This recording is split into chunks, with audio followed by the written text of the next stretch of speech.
അത് ഇതുപോലത്തെ പുകിലൊന്നും ആയില്ല. പിന്നെ ഇന്ന് വരെ അങ്ങനെ ഒരു സാധനങ്ങളെ ഞങ്ങൾ ആ വഴിക്ക് കണ്ടിട്ടില്ല.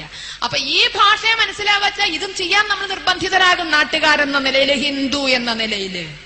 കാരണം ഒരു ഹിന്ദു മതം മാറിപ്പോയാൽ ഒരു ഹിന്ദു കുറയല്ല ചെയ്യണത്, രാഷ്ട്രത്തിനൊരു ശത്രു സൃഷ്ടിക്കപ്പെടുക ചെയ്യണത്. അനുഭവങ്ങൾ പഠിപ്പിക്കുന്നത് അതാണ്.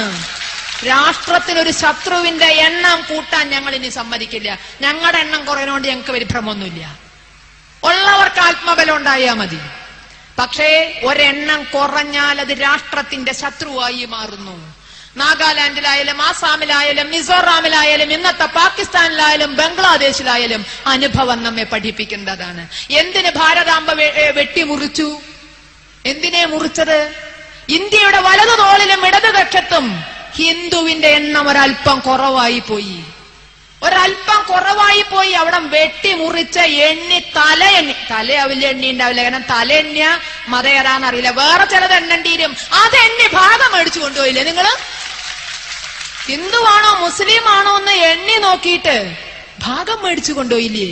അതിൽ നിന്ന് പാഠം പഠിക്കണ ഹിന്ദു. ഒരെണ്ണം കുറയുമ്പോ അപ്പുറത്തൊരു ശത്രു കൂടുന്നു. ഇനിയും രാഷ്ട്രം വിഭജിക്കേണ്ടി വരും. അതൊഴിവാക്കാൻ നമുക്ക് സർവശക്തിയും സമാഹരിച്ചേ പറ്റൂ. അപ്പുറത്ത് ശത്രുവിന്റെ എണ്ണം കൂട്ടിയാ പറ്റില്ല. നമ്മൾ വളരെയധികം ബോധവാന്മാരാവണം. ഈ കന്യാസ്ത്രീകളുടെ മായാജാലങ്ങളിൽ വീഴുന്നതിൽ രാഷ്ട്രീയക്കാര് മാത്രമല്ല. അയ്യോ പാമേ, ഇവര് കർത്താവിന്റെ മണവാട്ടിമാര് ജീവകാരുണ്യ ചെയ്യണമെന്ന് പറയുന്ന കുറെ ജന്തുക്കളുണ്ട്. തിരിച്ചറിവില്ലാത്ത കുറെ ജന്തുക്കളുണ്ട്. അവർക്കാണ് ആദ്യം രാഷ്ട്രീയക്കാരൊക്കെ. കാരണം അവന് തന്നെ നല്ലോണം അറിയാം. മാർക്സിസ്റ്റ് പാർട്ടിക്ക് നല്ലോണം അറിയാവുന്നതുകൊണ്ട് അവൻ ലിറ്റിൽ ഫ്ലവർ അങ്കമാലി അടിച്ചു തകർത്തതും മറ്റേടത്ത് പോയി നേരത്തെ ഹരിയേട്ടൻ പറഞ്ഞ കാര്യമൊക്കെ ചെയ്തത്. ഇപ്പൊ അവന് 10 വോട്ട് വേണം. അതിന്റെ കളി അവൻ കളിക്കണത്. പക്ഷെ ഇത് അറിയാത്ത കുറെ ജന്തുക്കളുണ്ട്.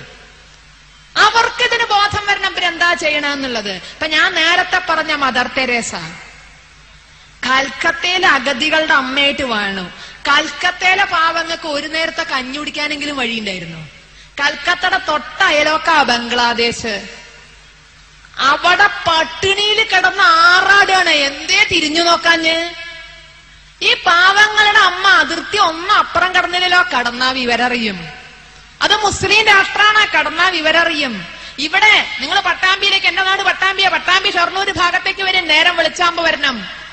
വടക്കോട്ട് വണ്ടി പോകുന്ന സമയത്ത് വരണം. കോഴിക്കോട്ടേക്കുള്ള വണ്ടികൾ പോകുന്ന സമയത്ത് വരണം.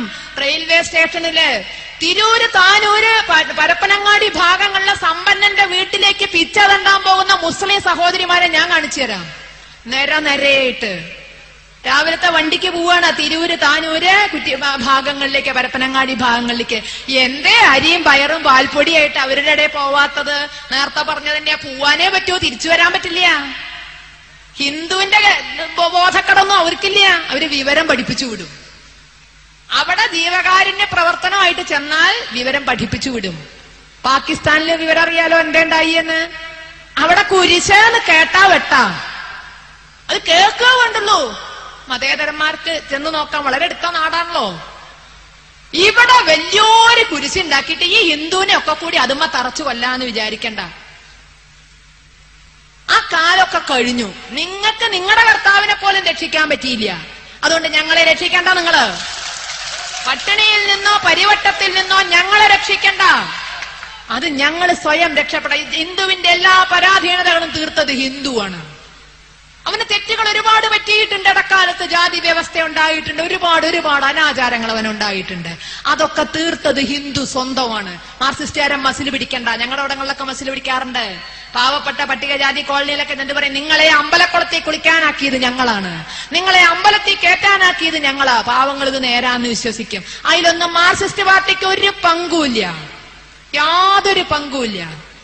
പുരോഗമനവാദികളായ ഇവിടുത്തെ തിരുവിതാംകൂറിലെയും കൊച്ചിയിലെയും ഭരണകൂടങ്ങളും രാജാക്കന്മാരും അതേപോലെ തന്നെ ശ്രീനാരായണ ഗുരു, ചട്ടമ്പി സ്വാമികൾ പോലുള്ള ഹിന്ദുവിന്റെ ആത്മീയ ആചാര്യന്മാരുടെയും പ്രവർത്തനങ്ങളും അതിനോടൊപ്പം ഹിന്ദു സമൂഹം ഒരുമിച്ച് നിൽക്കുകയും ചെയ്തപ്പോഴാണ് അനാചാരങ്ങൾ ഇല്ലാതെയായത്.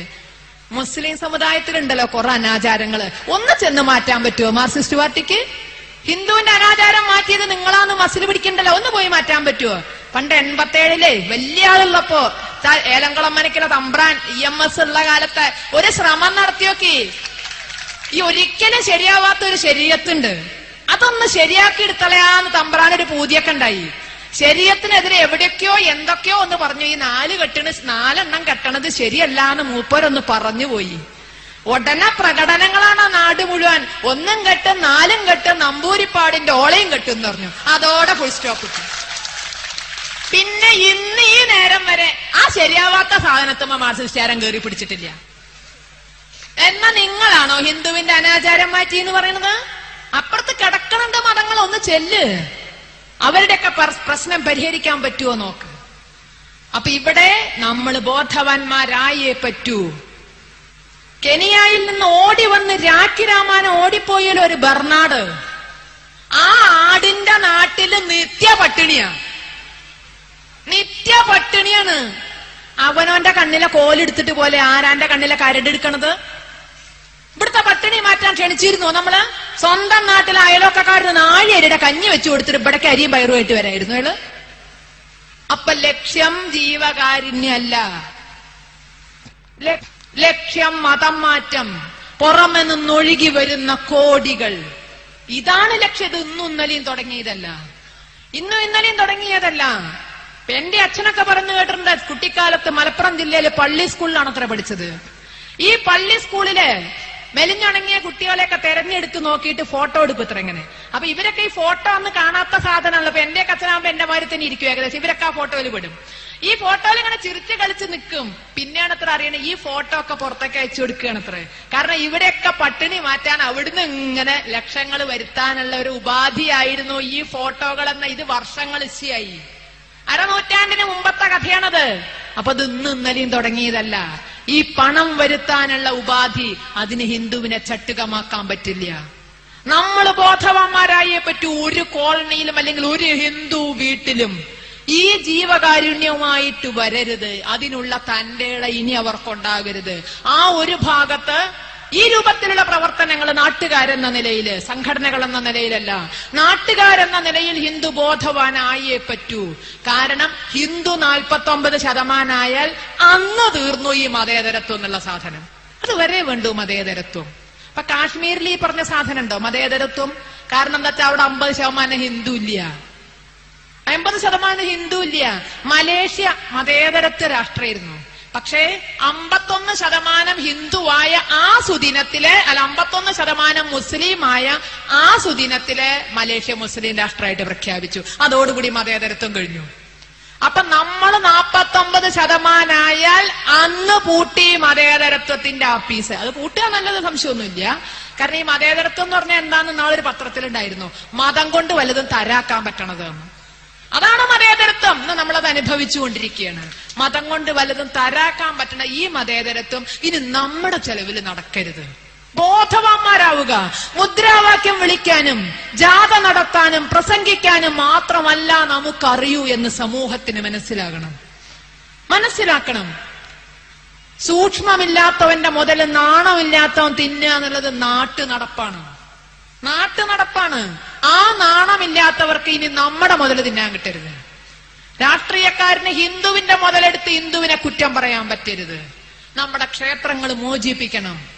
അവിടെയൊക്കെയാണ് ഇതിന്റെ നമുക്കൊരു രോഗം വന്നാൽ തൽക്കാലം പുറമേക്കുള്ള രോഗലക്ഷണങ്ങൾ ചികിത്സിച്ചു മാറ്റാം. അതാണ് ഒളവണ്ണയിലൊക്കെ നടന്നത്. പുറത്തേക്കുള്ള രോഗലക്ഷണങ്ങൾ ചികിത്സിച്ചു മാറ്റി, പനിയും തലവേദനയൊക്കെ നിർത്തി. പക്ഷെ ഇനി സ്കാനിങ് നടത്തിയിട്ട് രോഗം എന്താ എന്ന് കണ്ട് അതിന്റെ ആഴത്തിലെ ചികിത്സ നടത്തണം. ആ ചികിത്സ ഈ ക്ഷേത്രങ്ങളുടെ മോചനം 1. 2, ഇവിടുത്തെ രാഷ്ട്രീയക്കാരെ തിരിച്ചറിഞ്ഞ് അവർക്ക് പ്രത്യുത്തരം കൊടുക്കാൻ പഠിക്കണം. കണ്ടടത്തും കേട്ടെടുത്തും ഒക്കെ കൊണ്ടുപോയിട്ട് കണ്ണും ചിമ്പി കുത്തണ സ്വഭാവം അവസാനിപ്പിക്കുക. ആ നേരം കൊണ്ട് പോളിംഗ് ബൂത്തിൽ പോവാതെ 4 ഏരി കപ്പ നടുക. ആവശ്യം വരുമ്പോ പറിച്ചു തിന്നാൻ കണ്ട നസ്രാണികളുടെ അരിയും പയറും തിന്നേണ്ടി വരില്ല. പോളിംഗ് ബൂത്തിൽ പോണ നേരം കൊണ്ട് അത് ചെയ്യുക. ഹിന്ദുവിന് ഉപകരിക്കുന്നവന് വേണ്ടി മാത്രം വോട്ട് ചെയ്യുക. അതല്ല എങ്കിൽ നാളെ നമുക്ക് ജീവിക്കാൻ പറ്റില്ല ഇവിടെ. അപ്പൊ നിങ്ങൾ കണ്ടില്ലേ നരേന്ദ്രൻ കമ്മീഷൻ റിപ്പോർട്ടിന്റെ ഒക്കെ അവസ്ഥ? അതൊക്കെ മതം മാറ്റത്തിന് വാതിൽ തുറന്നു കൊടുക്കാനുള്ള മറ്റൊരു വഴിയാണ്. അതൊക്കെ എന്താ പറയണ കുഞ്ഞാലിക്കുട്ടിയും കൂട്ടരും പറയണത്, ഇവിടെ 7000 ചില്ലാനം പോസ്റ്റ് മുസ്ലിങ്ങൾക്ക് കമ്മിയാണ്. മുക്കാ ചക്രത്തിന്റെ ശമ്പളം കിട്ടണ ഗുമസ്തന്മാരെയും ശിപായിമാരുടെയും എണ്ണ എടുത്തിട്ടാ കുഞ്ഞാലിക്കുട്ടി പറഞ്ഞത് 7000 മുസ്ലിങ്ങൾ കുറവ്. ഇവിടുത്തെ അവസ്ഥ എന്താ നിങ്ങൾക്കറിയാം. ഈ ഭാഗത്തെ എന്നറിയില്ല, മലബാറിലെ കാര്യം ഞാൻ പറഞ്ഞുതരാം. എത്ര മുസ്ലിം കുട്ടി ഒരു സ്കൂളിലുണ്ടോ, ഒരു LP സ്കൂളിലുണ്ടോ എന്ന് എണ്ണി നോക്കിയിട്ട് അതിനാനുപാതികമായിട്ട് അറബി മാഷന്മാരെ വെക്കാം. LPയില്, അത് സൗദി അറേബ്യയിലല്ലോ, കേരളത്തില് റാ രാ താ എന്ന് പഠിക്കാൻ തുടങ്ങണ കുട്ടിക്ക് അവൻ മുസ്ലിം ആയാ മതി. അവൻ അറബി പഠിക്കാൻ താല്പര്യം ഉണ്ടോന്നൊന്നും അറിയണ്ട. അവൻ മുസ്ലിം ആണെങ്കിൽ നേരത്തെ പറഞ്ഞ പോലെ വേറെന്തൊക്കെയോ എണ്ണി നോക്കിയിട്ട് അറബി മാഷന്മാരുടെ പോസ്റ്റ് കൊടുക്കും. എന്നാ കൂടെ സംസ്കൃതം പഠിപ്പിക്കണം തോന്നുന്നുണ്ട്. ഇന്ത്യയുടെ ഭാഷ